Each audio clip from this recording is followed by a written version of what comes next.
Ela só queria cuidar de uma criança, mas o amor e o ciúme transformaram aquela casa em um campo de guerra. Era o que diriam depois, quando já era tarde demais. Mas naquela manhã chuvosa, Helena só carregava uma mala surrada, um guarda-chuva rasgado e um olhar que misturava medo e esperança. A estrada era estreita, cercada por pinheiros altos, e ao fundo se erguia a mansão de pedra, antiga, imponente, quase melancólica. Um lugar onde até o vento parecia sussurrar histórias de perda. A chuva batia nas janelas quando ela atravessou o portão. Dona Ruth, a cozinheira, foi quem abriu a porta. "Você é a nova babá?" Helena assentiu, tentando sorrir. O olhar de Ruth foi bondoso, mas cansado, como o de quem já viu muita coisa desmoronar. Lá dentro, tudo era bonito e morto.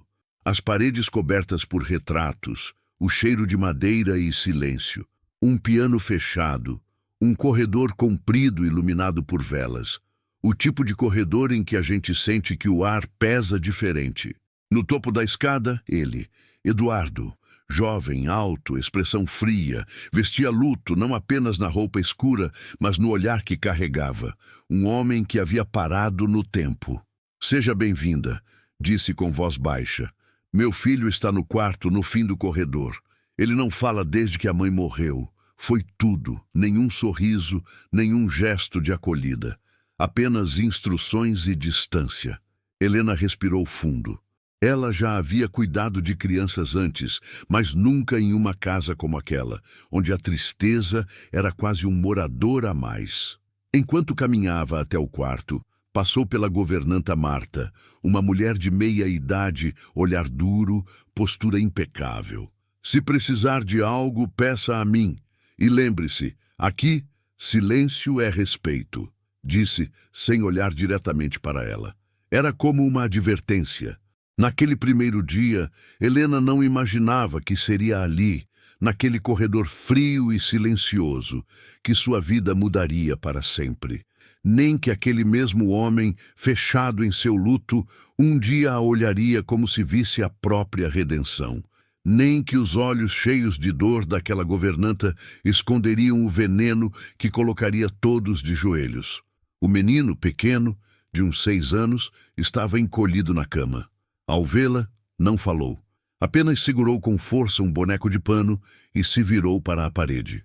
Helena se ajoelhou com paciência e começou a cantar baixinho uma canção antiga que sua mãe entoava quando ela mesma tinha medo de dormir. Aos poucos, o choro da chuva se misturava à melodia suave que enchia o quarto.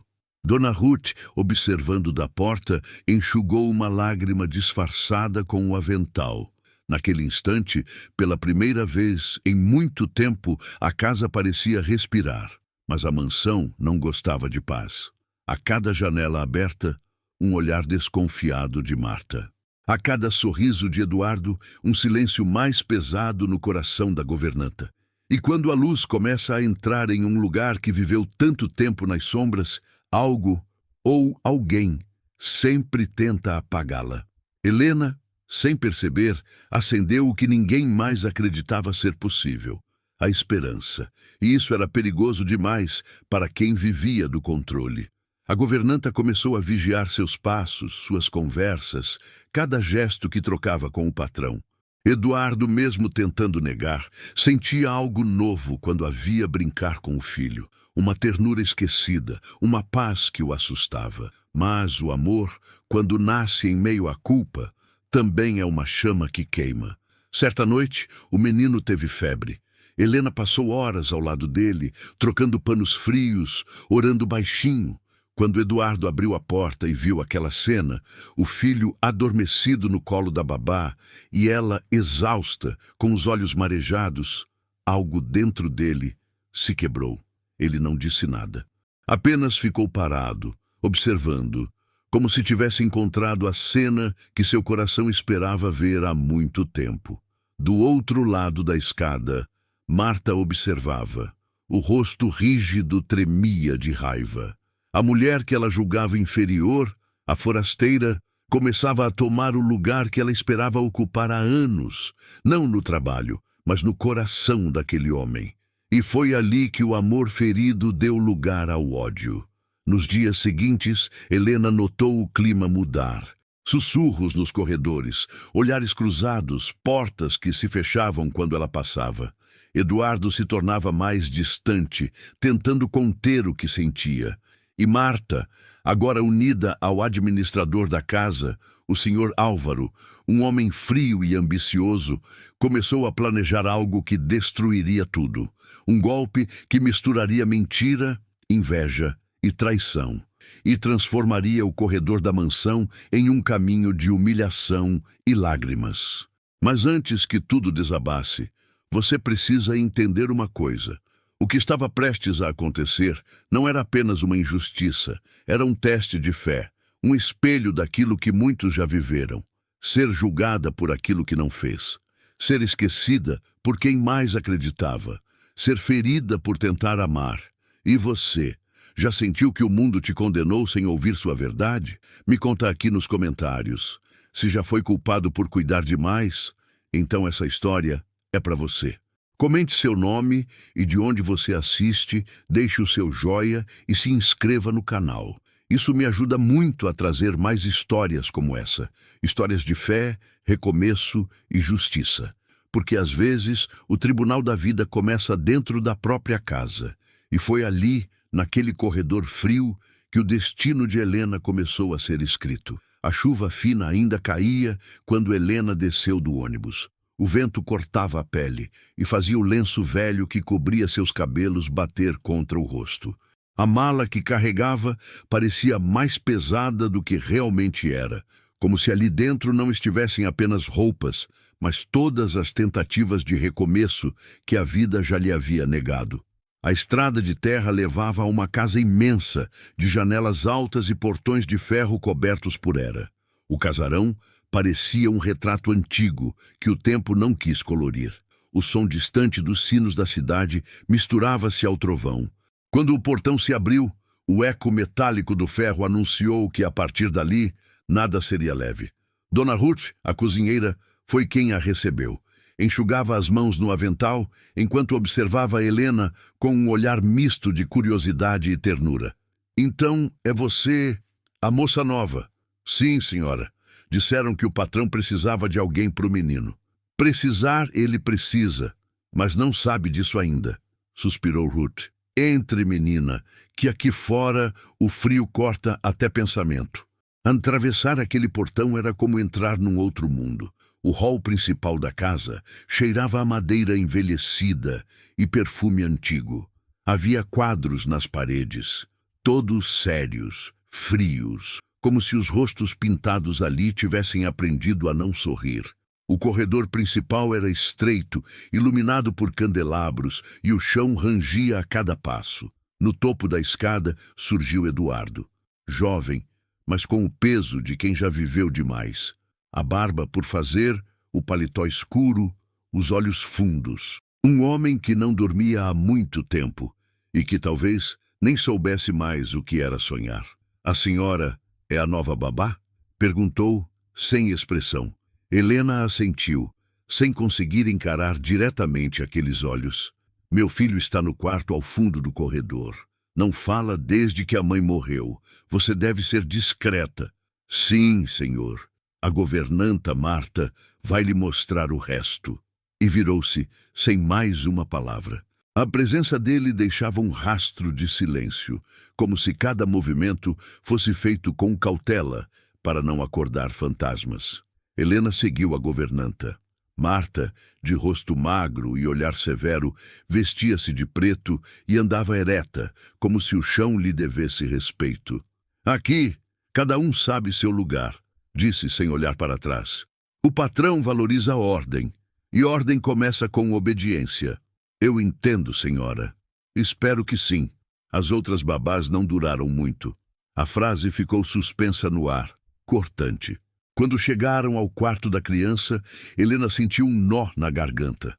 O menino estava sentado na janela, pequeno demais diante daquela imensidão de vidro e cortinas pesadas. O rosto pálido, o olhar vazio.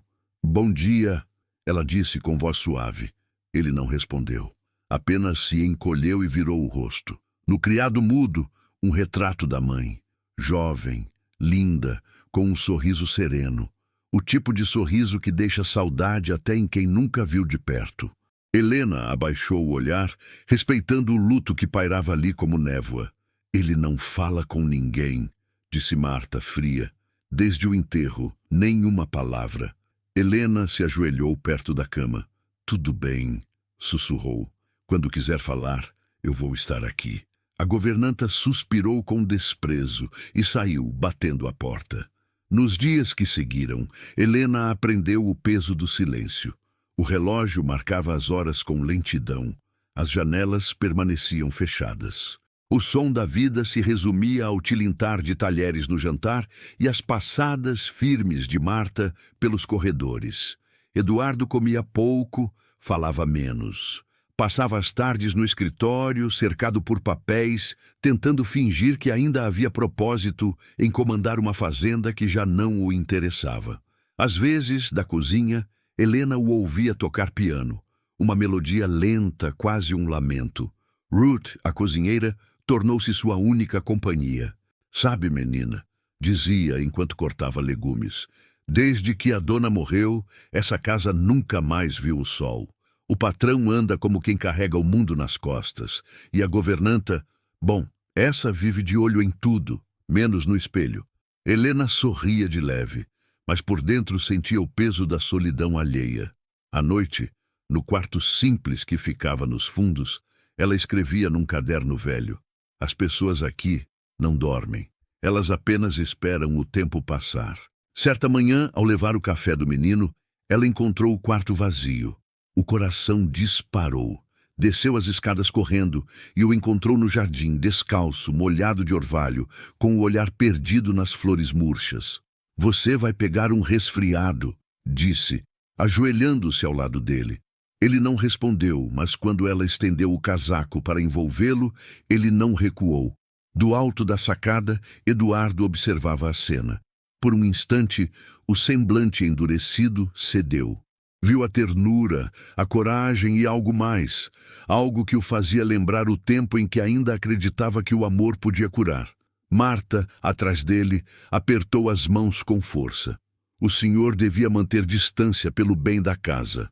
Ele não respondeu, apenas continuou olhando. Naquela manhã, a mansão respirou de novo, ainda que por um segundo. E esse segundo seria o início de tudo, do amor, da inveja e da tragédia que ainda viria. Os primeiros dias foram silenciosos. Helena se movia pela casa com a leveza de quem tem medo de incomodar. Falava pouco, trabalhava muito. E, sem perceber, começou a mexer nas pequenas coisas que há muito tempo ninguém notava. Abriu as janelas da sala principal, deixando o sol entrar pela primeira vez em meses. Tirou o pó dos retratos, ajeitou as flores murchas nos vasos, passava pelo corredor e apagava velas já queimadas, substituindo-as por novas, como quem reacende o que estava esquecido. O menino, antes trancado no próprio mundo, começou a segui-la com os olhos. No início, de longe, escondido atrás das portas. Depois, mais perto, curioso com o jeito dela de cantarolar baixinho enquanto arrumava os brinquedos. Helena nunca forçava nada, apenas esperava. Esperava com uma paciência que desarmava o tempo. Certa tarde, ela o encontrou desenhando no chão com giz quebrado. Aproximou-se devagar, ajoelhou-se e pegou outro pedaço. Posso desenhar com você? Ele não respondeu, mas também não se afastou. Juntos traçaram linhas tortas e coloridas no chão frio. Quando ela terminou, ele olhou o desenho e murmurou algo tão baixo que quase se perdeu no ar. Mamãe gostava de desenhar sol. Helena parou. O menino tinha falado. Depois de meses de silêncio, uma palavra. Simples, mas cheia de dor e saudade. Ela sorriu com os olhos marejados. Então vamos desenhar muitos sóis para ela ver lá de cima. Dona Ruth, ao ver os dois pela janela, levou a mão ao peito e murmurou uma prece. Sabia que aquele era o primeiro milagre de muitos. Mas a luz, quando volta a brilhar, sempre desperta sombras. No andar de cima, Marta observava tudo. De braços cruzados, via a transformação da casa e o sorriso que começava a ressurgir no rosto de Eduardo. O que antes era apenas incômodo, agora era ameaça. Ela sentia o controle escorrendo pelos dedos e o ciúme ardia como fogo. Eduardo, por outro lado, tentava entender o que estava acontecendo dentro de si. No início, achava que era apenas gratidão. Afinal, Helena parecia ter um dom raro de trazer paz até ao vento. Mas havia algo mais, algo que ele não ousava admitir nem para si mesmo. Quando ela falava, a casa parecia ouvir. Quando ela sorria, o filho sorria também. E ele reaprendia a respirar. Uma noite, ele desceu até a cozinha para pegar um copo d'água e a encontrou sentada, costurando à luz da lamparina. O silêncio entre eles não era desconfortável, era cheio de significados não ditos. "O menino está dormindo?" perguntou ele. "Está. Sonhou hoje", respondeu ela, sem erguer os olhos. "Sonhou?" Disse que a mãe dele mandou um recado, que o sol ia voltar. Eduardo se calou. Sentiu o nó na garganta e o peso da lembrança. Helena notou o silêncio dele, mas respeitou. Às vezes, o consolo está justamente em não forçar palavra alguma. Naquela madrugada, Eduardo subiu as escadas devagar. Ao olhar para o retrato da falecida esposa, pela primeira vez, não sentiu apenas dor, sentiu gratidão e, escondido entre as lembranças, um fio de esperança. Os dias seguintes foram diferentes. O som dos passos infantis voltou aos corredores. O piano, que permanecia fechado, foi aberto por Helena numa manhã de domingo. Ela tocava simples, hesitante, como quem tem medo de errar. O menino se aproximou e colocou as mãos pequenas sobre as dela, rindo. Eduardo, que observava da porta, sorriu pela primeira vez desde o funeral. Foi rápido, quase imperceptível, mas foi o suficiente para Marta sentir o golpe no coração. Naquela noite, ela foi até o escritório. "Senhor Eduardo", começou com voz controlada, "o senhor precisa entender que a moça nova está passando dos limites." "Que limites, Marta? Essa casa tem regras, e ela está mexendo onde não deve. O menino está confuso, e o senhor também." Eduardo fechou o livro com calma. "O que eu faço na minha casa, Marta, não é da sua conta." Ela mordeu o lábio inferior furiosa. "Eu só quero o bem do senhor. Então faça isso ficando no seu lugar." Saiu antes que ela pudesse responder, mas Marta não esqueceu. E no silêncio daquela noite, jurou a si mesma que Helena pagaria caro por ter roubado o que ela acreditava ser seu por direito. Enquanto isso, a vida voltava aos poucos. Helena começou a cozinhar com Dona Ruth. Cantava hinos antigos, enquanto o cheiro de pão fresco enchia os cômodos. O menino brincava no jardim e as janelas, antes fechadas, agora estavam sempre abertas. Eduardo observava tudo com um misto de espanto e admiração. Ele não sabia ao certo quando a casa voltou a ter som de risadas, nem quando o peso no peito ficou mais leve. Só sabia que era por causa dela. E embora tentasse se convencer de que não era amor, a cada olhar, a cada gesto dela, o coração dizia o contrário. Mas o amor, quando nasce num terreno de luto e mágoa, traz consigo o risco de desmoronar o que ainda está se reconstruindo. Helena, sem perceber, tornava-se o eixo daquela casa e o motivo pelo qual todos os sentimentos esquecidos começavam a despertar. E quando sentimentos despertam, verdades adormecidas costumam vir à tona junto com eles. As manhãs na mansão já não eram as mesmas. O som da chaleira na cozinha se misturava à risada do menino, que agora corria pelos corredores como quem redescobre o mundo. O ar, antes pesado, parecia mais leve, e até as paredes pareciam respirar. Helena havia transformado o cotidiano em algo vivo, simples, mas cheio de sentido. E, sem perceber, transformava também o próprio coração de quem a observava de longe. Eduardo a via todos os dias, de relance, varrendo a varanda, lendo histórias para o filho, pendurando lençóis no varal, enquanto o vento brincava com seus cabelos. E cada gesto dela o desarmava mais um pouco. Não era a beleza que o atraía, era a paz. Era o modo como ela parecia pertencer a um lugar que nunca a recebeu de verdade. À noite, quando o silêncio voltava, ele se pegava lembrando da voz dela. Por que essa mulher mexe tanto comigo? Pensava, recostado na poltrona, com o copo de vinho esquecido na mão. Desde a morte da esposa, ele se proibia de sentir. Mas havia algo diferente em Helena. Uma ternura que não exigia nada, que apenas existia. Uma tarde, o menino adoeceu de novo. Febre alta, suor frio. Helena passou horas ao lado dele, trocando panos úmidos, murmurando canções baixas, orando em silêncio. Quando Eduardo entrou no quarto, o viu ajoelhada, o rosto cansado, os cabelos grudados na testa, a mão sobre a testa do menino. Você devia descansar, disse ele, a voz rouca. Ela ergueu o olhar, surpresa. Ele precisa de alguém acordado. Você já fez mais do que o suficiente. Não existe suficiente quando se ama alguém. A frase escapou dela antes que pudesse pensar. O silêncio que seguiu foi denso, quase palpável. Eduardo ficou ali, parado, olhando para ela, e pela primeira vez o coração dele bateu sem culpa. Naquela madrugada, o menino melhorou.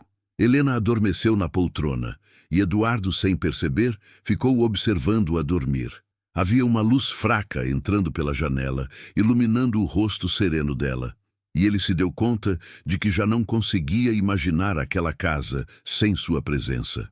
Mas enquanto o amor nascia em silêncio, Marta alimentava o ódio em segredo. Do corredor, ela assistira à cena.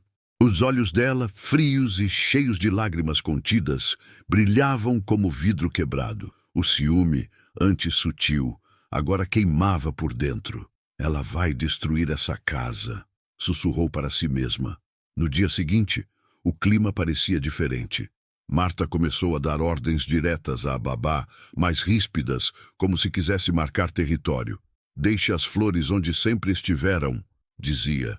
Não mude as coisas de lugar, a senhora não é dona da casa. Helena apenas respondia com um sim, senhora, e seguia em silêncio. Mas o menino percebia tudo. Uma tarde, ao ver Marta repreendendo Helena, ele gritou com força, não fala assim com ela. Foi a primeira vez que ergueu a voz desde o luto da mãe. A casa inteira parou. Eduardo desceu as escadas às pressas. O que aconteceu? Marta tentou se justificar, mas o menino correu e se escondeu atrás de Helena. E foi ali, diante de todos, que Eduardo viu. Não era apenas afeição, era amor. O tipo de amor que nasce da presença, do cuidado, do silêncio compartilhado. Mais tarde, ao anoitecer, Eduardo bateu à porta do quarto da babá. Ela hesitou antes de abrir. Ele entrou devagar, as mãos nos bolsos. Eu queria agradecer pelo que fez.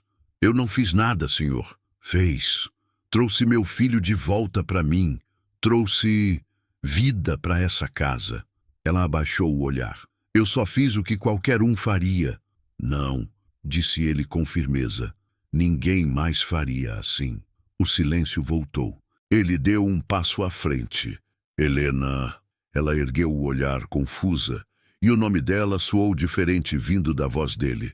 Não como um patrão chamando uma empregada, mas como um homem chamando uma mulher que o estava desarmando sem querer.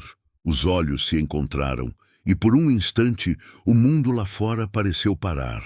Mas antes que qualquer palavra fosse dita, um barulho forte ecoou do corredor. Marta havia deixado cair uma bandeja de prata. Eles se afastaram rapidamente, como se o som tivesse rasgado um véu. Nos dias seguintes, Eduardo evitou cruzar o olhar dela. Tentava se convencer de que era apenas gratidão. Mas cada vez que passava por ela, o coração denunciava a mentira. E Helena, por mais que tentasse manter distância, sentia o mesmo. Dormia mal, pensava demais. Era errado, ela sabia. Mas o que fazer com um sentimento que parecia crescer mesmo no meio da culpa?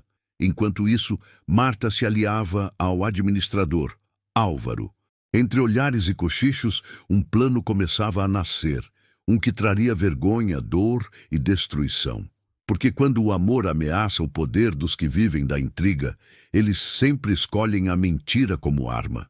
E naquela mansão que começava a sorrir de novo, o veneno já corria pelos corredores, pronto para transformar carinho em escândalo. Nem todo silêncio é paz. Depois daquela noite em que o barulho da bandeja quebrou o encanto, a mansão voltou a ficar tensa. Havia algo no ar, uma quietude diferente, carregada de olhares não ditos e palavras engolidas. Helena sentia, mesmo sem entender. A governanta falava menos, mas a observava mais. O administrador, Álvaro, passava a circular pelos corredores em horários estranhos, sempre com um falso sorriso e uma desculpa pronta. E Eduardo, tentando fugir do que sentia, mergulhava novamente em trabalho, fingindo não ver o que estava à sua frente. Mas Ruth via. A velha cozinheira, com seu avental florido e seu olhar atento, percebia tudo. Percebia o amor crescendo, o ciúme fervendo e o perigo se aproximando. "Essa casa tá tremendo por dentro", murmurou um dia, enquanto amassava pão. E quando uma casa treme por dentro, é porque alguém tá cavando o chão. Marta, trancada em seu quarto, começou a arquitetar o plano que finalmente tiraria Helena dali. Não por justiça, mas por ego. Desde a morte da esposa do patrão, ela se via como a guardiã da casa. Achava que o tempo e a solidão fariam Eduardo olhar para ela. Mas o tempo passou e ele continuou olhando para outra direção. Agora, com Helena, ela sentia o impossível acontecer. O coração que nunca a quis, batendo por outra. Isso ela não podia suportar. Naquela noite, chamou Álvaro à biblioteca. O administrador era um homem calculista. Tinha os olhos sempre atentos ao que poderia render vantagem. "O senhor Eduardo confia demais", disse ela, servindo vinho. "E confiança é o tipo de riqueza que se rouba sem deixar marca." Ele arqueou uma sobrancelha. "O que a senhora quer dizer?" "Quero dizer que podemos abrir os olhos dele, do jeito certo."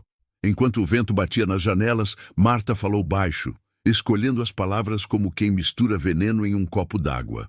O plano era simples e cruel. As joias da falecida esposa seriam dadas como sumidas, e tudo recairia sobre Helena, a mulher que entrou mudando tudo. Álvaro hesitou por um instante. "E se ele desconfiar?" "Ele não vai", respondeu Marta. "Está cego por ela, e quem ama, acredita." Na manhã seguinte, a casa parecia normal. Helena cuidava do menino, Eduardo lia no escritório e Ruth preparava o almoço. Mas por trás de cada gesto, havia uma engrenagem de maldade já em movimento.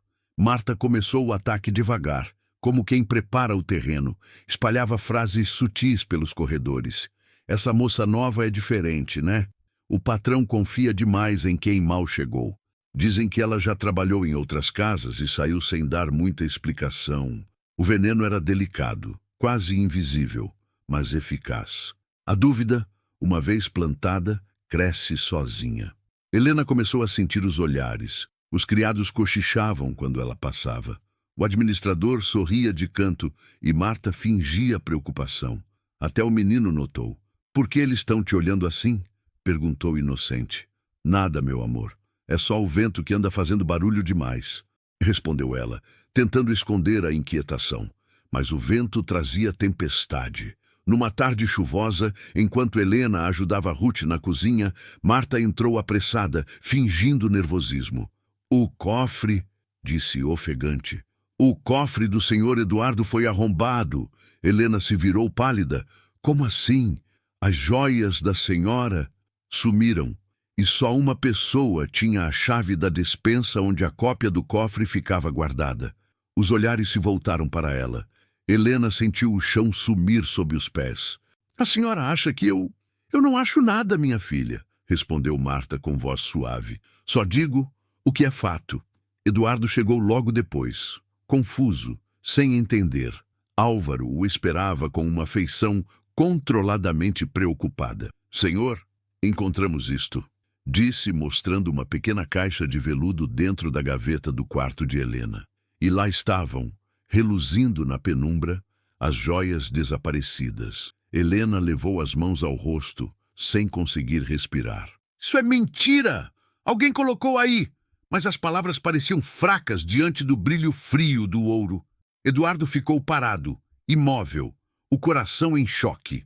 Olhou para ela, tentando encontrar nos olhos dela uma explicação, não. Mas a dor da dúvida é um abismo. Eu nunca faria isso, senhor, disse ela com a voz trêmula. Eu juro! Eduardo passou a mão no rosto, tenso. Eu quero acreditar, Helena. Mas o quê? Interrompeu Ruth, indignada. O senhor conhece essa moça? Ela é pura, é boa. Marta deu um passo à frente. Às vezes o mal veste rosto de anjo, dona Ruth. O silêncio foi mortal. A polícia foi chamada. As joias, encontradas no quarto da babá, se tornaram prova suficiente para levá-la dali algemada, sob o olhar apavorado do menino, que chorava sem parar. Eduardo não conseguiu falar nada. Apenas ficou parado, atônito, com o coração despedaçado. Enquanto o carro policial sumia na curva, a chuva voltou a cair. Ruth ficou na varanda murmurando uma oração, sentindo que a casa, que há pouco respirava, agora voltava a morrer. Lá dentro, no corredor escuro, Marta observava pela janela. Um leve sorriso se desenhou em seu rosto, como quem acredita ter vencido. Mas o mal, mesmo quando vence por um tempo, sempre deixa rastros. E naquela noite, Ruth encontrou o primeiro deles. Um brinco caído sob o armário do escritório. Um brinco que não pertencia a Helena, mas a Marta. Ela segurou o objeto nas mãos, o coração acelerado. O destino começava, enfim, a mover as peças para revelar a verdade. A notícia correu como fogo seco em campo aberto. A babá da mansão Montalvão havia sido presa, acusada de roubar as joias da falecida esposa do patrão. Os jornais locais se alimentaram do escândalo, e o nome de Helena, antes associado à ternura, agora era sinônimo de traição. Na cidade pequena, ninguém precisava de provas, bastava o boato. Enquanto isso, na cela fria da delegacia, Helena revivia cada olhar de desconfiança, cada palavra dita por Eduardo antes de ser levada. Eu quero acreditar em você. Aquela frase ecoava na cabeça dela como sentença. Querer não era o mesmo que acreditar. Ela se encolhia no banco de concreto, os dedos apertando o lenço que Ruth lhe dera antes de ser levada. Não perca a fé, minha filha. Mas a fé é frágil quando o amor duvida. Na mansão, o silêncio voltou como uma sombra antiga. O menino adoeceu novamente. Febre, pesadelos, choro. Chamava por ela no meio da noite e Eduardo, impotente, sentia o peso da culpa se instalar. Dormia pouco, trabalhava menos. Tudo ao redor parecia punir o erro que ele não sabia como consertar. Ruth era a única que ainda falava dela com amor. O senhor sabe que ela é inocente. Eduardo desviava o olhar. Eu não sei de mais nada, dona Ruth. As provas estavam lá. Provas podem ser plantadas, moço. Coração limpo não precisa se defender.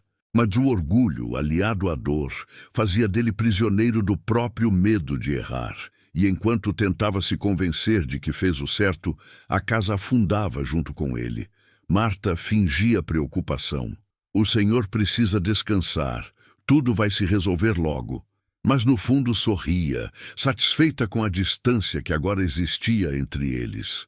Porém, o destino raramente deixa o mal repousar em paz. 2 dias depois, Ruth, varrendo o escritório, encontrou o brinco caído debaixo do armário.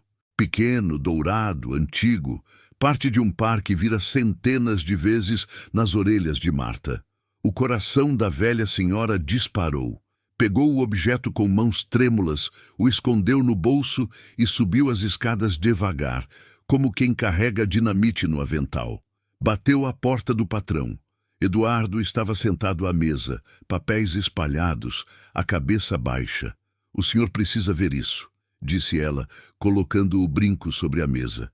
Ele olhou confuso. O que é isso? Prova de que a moça é inocente.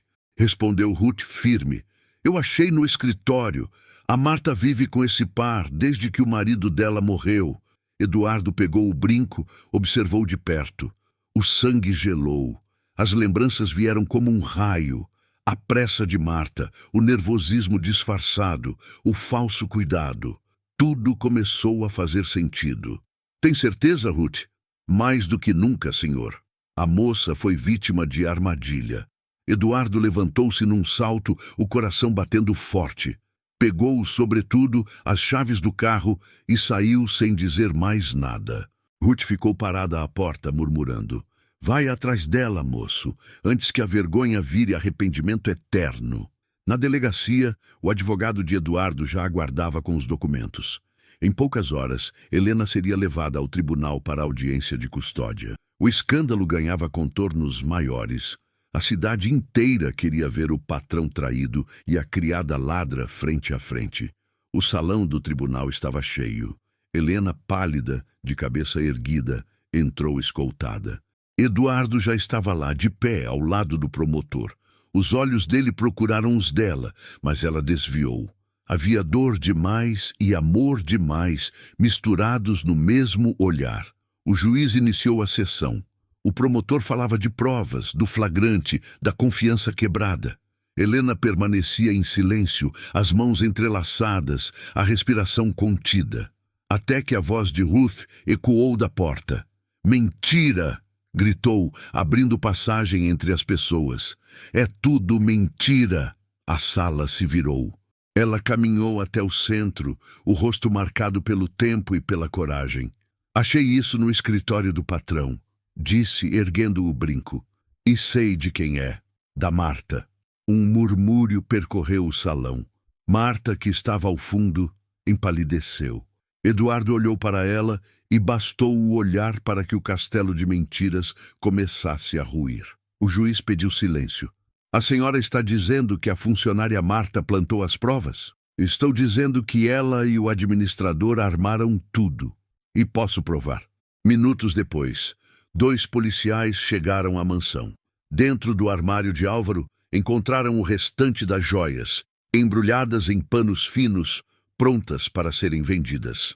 A verdade, enfim, emergia como luz rompendo um céu tempestuoso.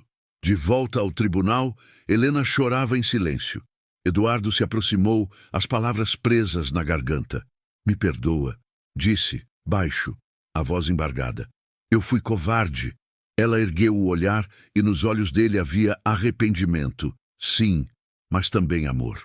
Mesmo assim, ela apenas respondeu. Eu não quero o seu perdão, senhor. Eu quero a minha paz. E quando o juiz decretou sua absolvição, ela não sorriu. A liberdade não cura a ferida de quem foi traído pela confiança. Do lado de fora, o céu clareava. Helena caminhou devagar pela rua molhada, sem olhar para trás. Eduardo tentou chamá-la, mas o vento levou a voz dele antes que pudesse alcançá-la. Ruth observou de longe, o coração apertado. Sabia que o tempo se encarregaria de mostrar a verdade mais profunda, que o amor, mesmo ferido, ainda podia florescer, mas só quando o perdão deixasse de ser pedido e passasse a ser merecido. A verdade raramente chega com festa. Ela costuma entrar pelas frestas, fria e silenciosa. E quando enfim aparece, o que mais destrói não é o que revela. É o que não pode mais ser desfeito. Eduardo voltou da audiência com o corpo ereto e a alma despedaçada. A cada passo pela mansão, o eco das próprias decisões o perseguia. Cada parede parecia acusá-lo. Cada móvel parecia repetir o mesmo som. Duvidou dela. A casa estava vazia. Helena havia ido embora naquela manhã, com a roupa simples de sempre, a mala pequena e o rosto sem cor. Ruth tentou fazê-lo correr atrás, mas ele apenas disse num fio de voz. Não posso obrigar ninguém a voltar de onde sangrou. No escritório, as janelas estavam abertas e a luz do entardecer entrava, dourada e impiedosa. Marta estava lá, sentada, imóvel, o rosto pálido como cera. Ela sabia que ele viria. Sabia também que não haveria saída. Eduardo entrou sem dizer nada. Jogou sobre a mesa a pasta com os relatórios da polícia, o brinco, as fotos do cofre arrombado e os depoimentos de Álvaro, que pressionado confessara tudo. Eu só quero entender por quê, disse ele, enfim, a voz rouca, quase um sussurro. Marta levantou o olhar. Havia algo quebrado ali, entre arrependimento e orgulho ferido. Porque o senhor nunca me viu, respondeu com lágrimas contidas. Eu dediquei minha vida a essa casa, a esse menino, ao senhor. E ela chegou e tomou tudo. Eduardo respirou fundo, passando a mão pelos cabelos. Tomou? Sim, o seu olhar, o seu tempo, o seu coração. Isso nunca foi posse sua, Marta. E mesmo que fosse, não se conquista amor destruindo o outro. Ela começou a chorar. Eu só queria ser vista. Então olhe para si, respondeu ele firme com dor nos olhos. Olhe o que você se tornou tentando ser o que ela é. O silêncio que se seguiu era pesado, quase insuportável. Eduardo se virou para sair, mas parou à porta. Você não só tirou o nome dela, você tirou o riso do meu filho.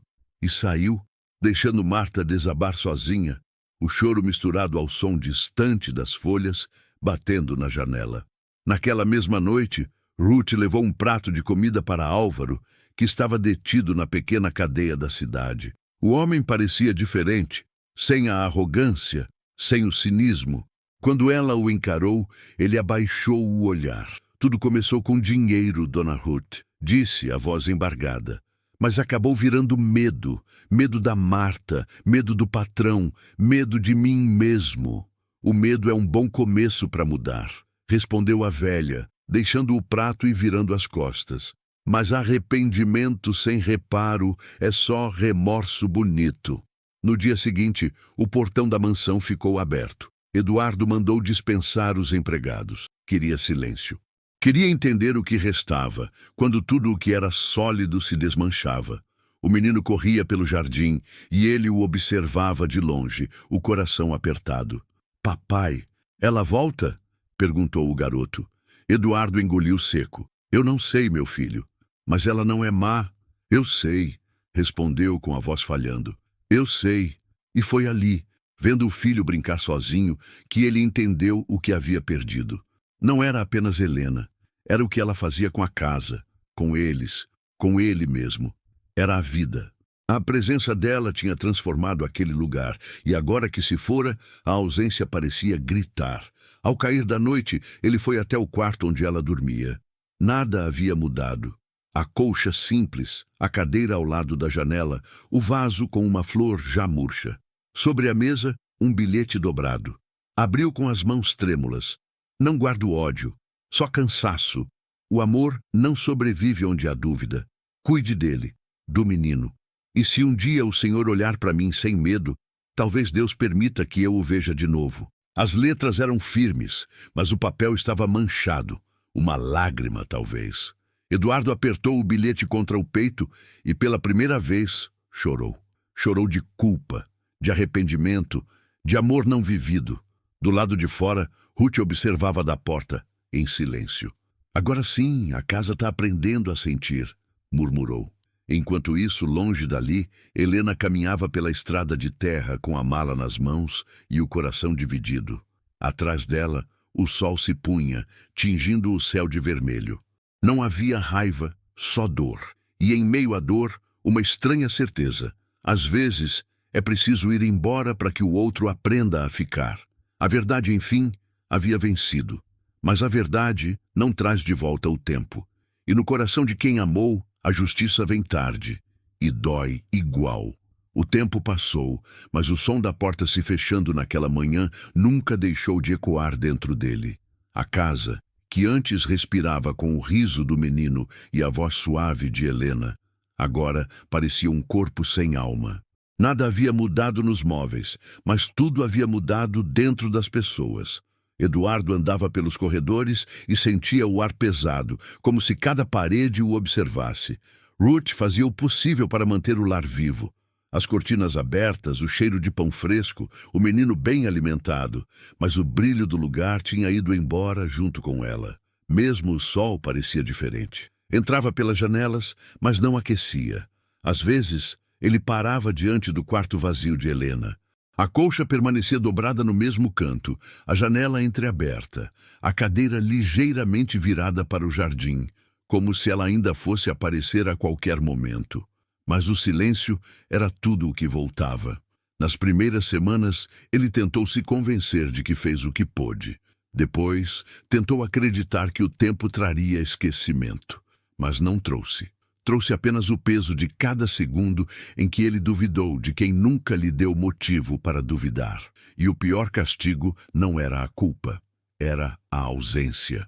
A ausência de Helena se tornou uma presença constante.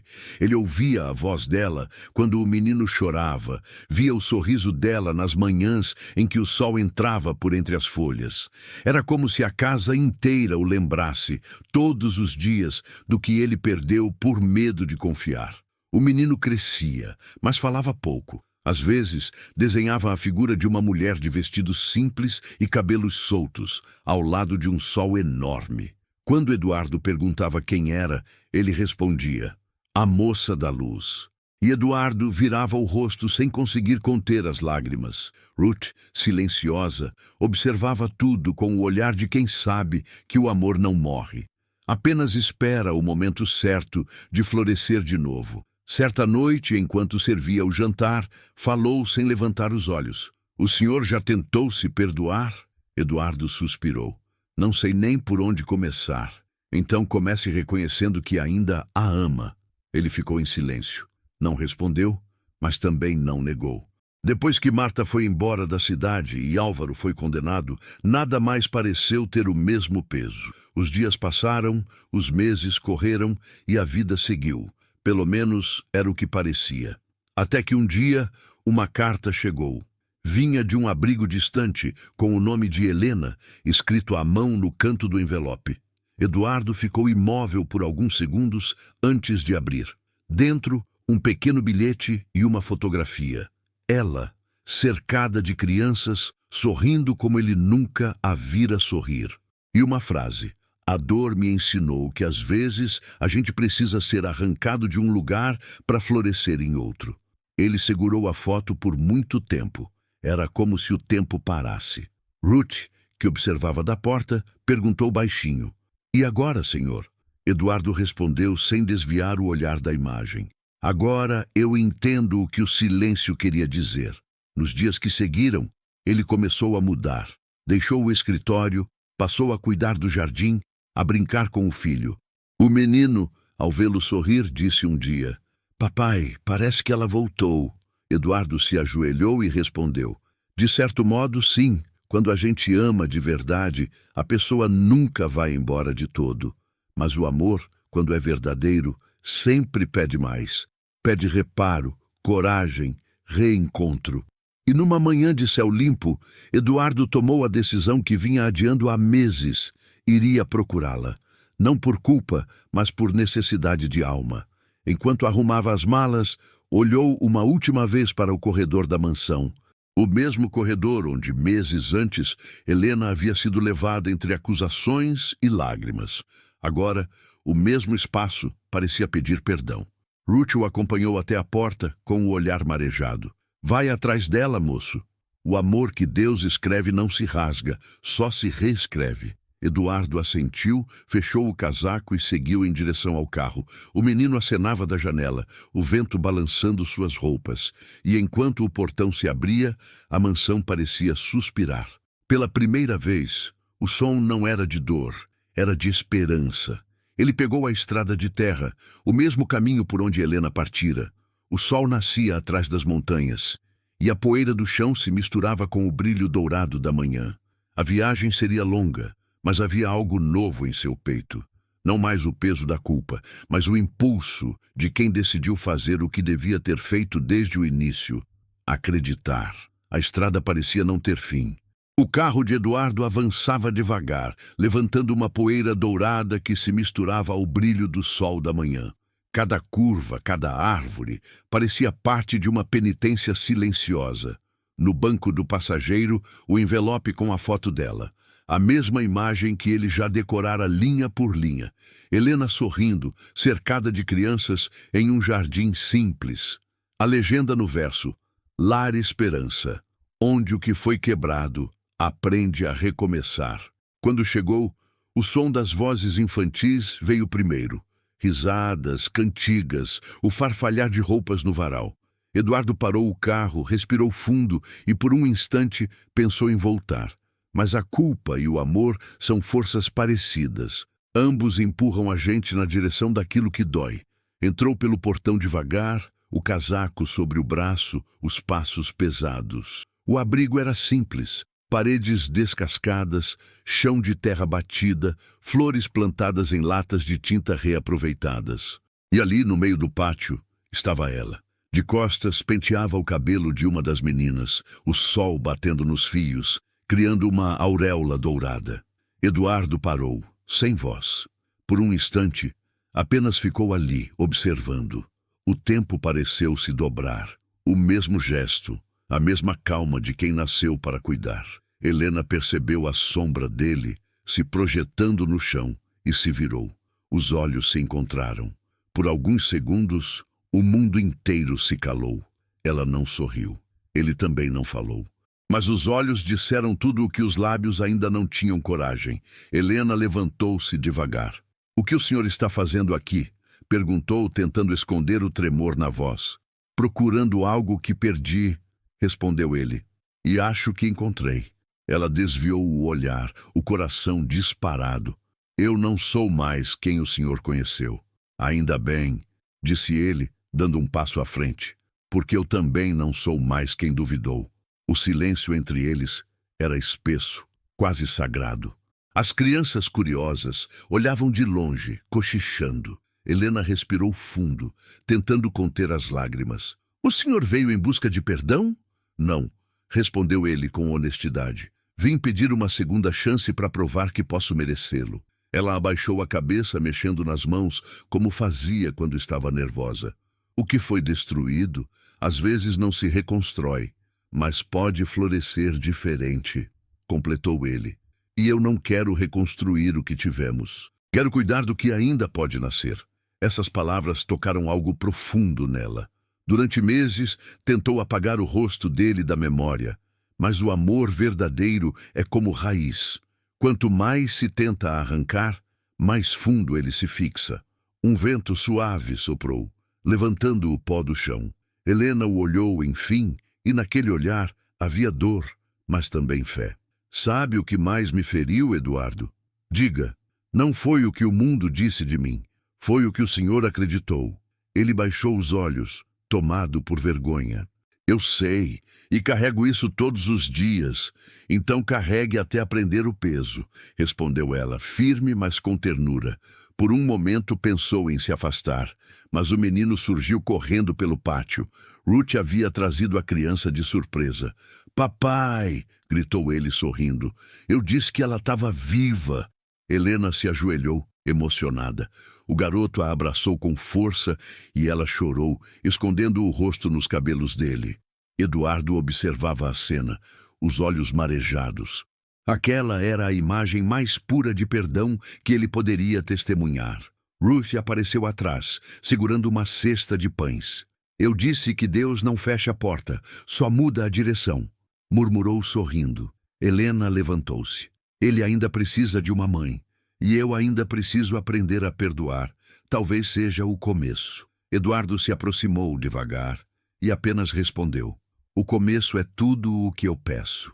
Os três ficaram ali em silêncio, sob a luz quente do fim da tarde. E enquanto o sol descia, o abrigo, simples, cheio de vida, parecia se transformar em algo sagrado. Não houve beijos nem promessas. Houve apenas um olhar, profundo, real, cheio de futuro. E às vezes é assim que o amor volta, não gritando, mas respirando. O portão da mansão se abriu devagar, rangendo como se também precisasse acordar de um longo sono. O carro avançou pela estrada de pedras e o vento levantou folhas secas que dançavam em torno do caminho, como se o próprio tempo celebrasse o retorno de algo que nunca deveria ter partido. No banco de trás, O menino dormia, a cabeça encostada no colo de Helena.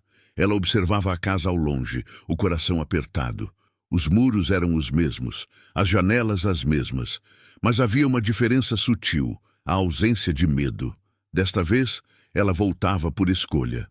Eduardo estacionou e ficou parado por alguns segundos, olhando para a entrada. O mesmo lugar onde, meses antes, ele vira a mulher sair algemada, acusada injustamente, sob os olhares frios dos criados. Agora era ele quem a convidava a entrar. "Está diferente", disse Helena, quebrando o silêncio. "Foi o tempo e a saudade", respondeu ele com um meio sorriso.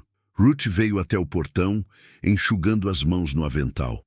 Quando viu Helena, parou por um instante, os olhos marejados.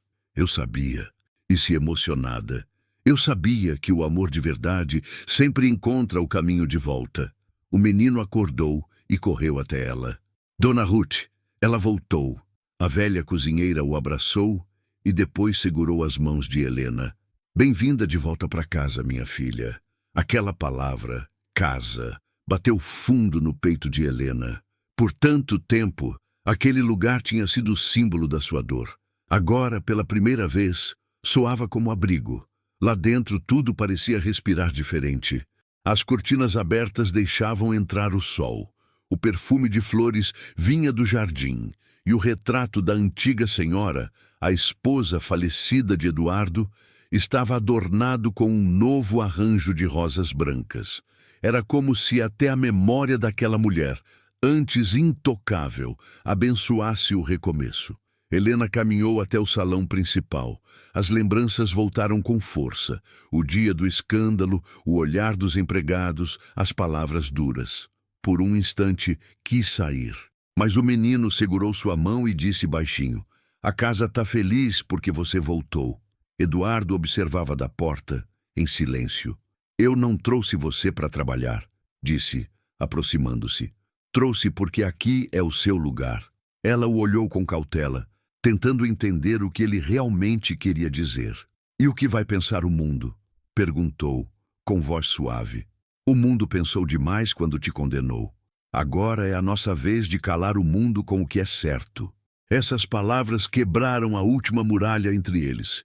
Helena respirou fundo e, pela primeira vez, sorriu de verdade.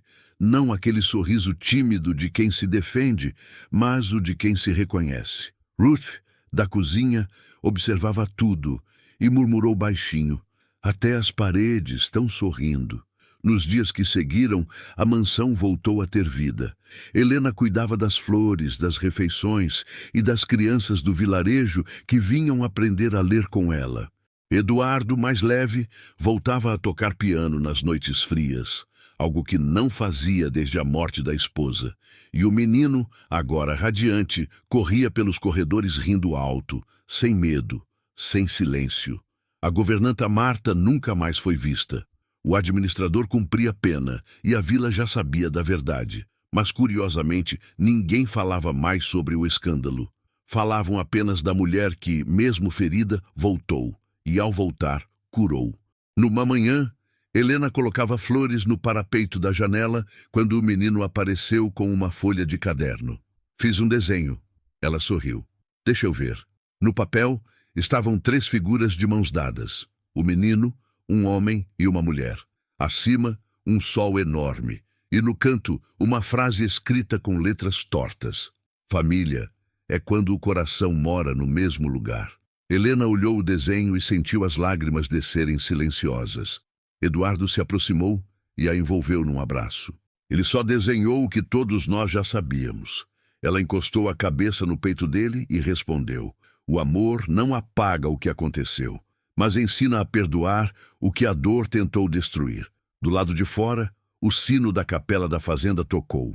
O som ecoou pelos vinhedos, misturado ao vento, como se anunciasse o fim de um longo inverno. Helena olhou para o horizonte e pensou em tudo o que viveu: a humilhação, o julgamento, a partida. E percebeu que cada ferida tinha sido o preço de algo maior, a chance de renascer. Naquele instante, entendeu que não era mais a babá injustiçada, nem a mulher acusada. Era parte da família. E mais do que isso, parte da cura de todos. Os anos passaram devagar, como se o tempo tivesse aprendido a andar no mesmo ritmo da paz. O que antes era uma casa de paredes frias e silêncios pesados, agora se tornara um refúgio de vozes, cheiros e vida. O jardim que Helena havia replantado florescia em todas as estações e parecia florescer também dentro das pessoas. O menino cresceu. Já não era o pequeno de olhar assustado, mas um jovem seguro, gentil, com o mesmo brilho sereno de quem aprendeu desde cedo que o amor não se mede pelo sangue, mas pela presença.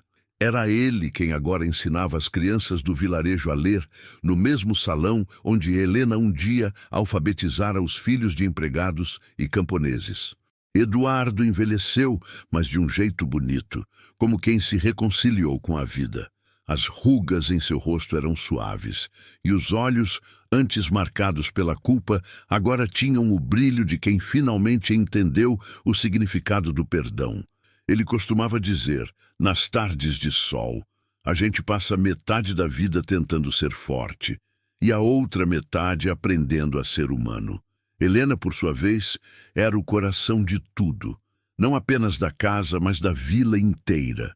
As pessoas vinham procurá-la para pedir conselhos, para ouvir suas histórias, para simplesmente estar perto dela.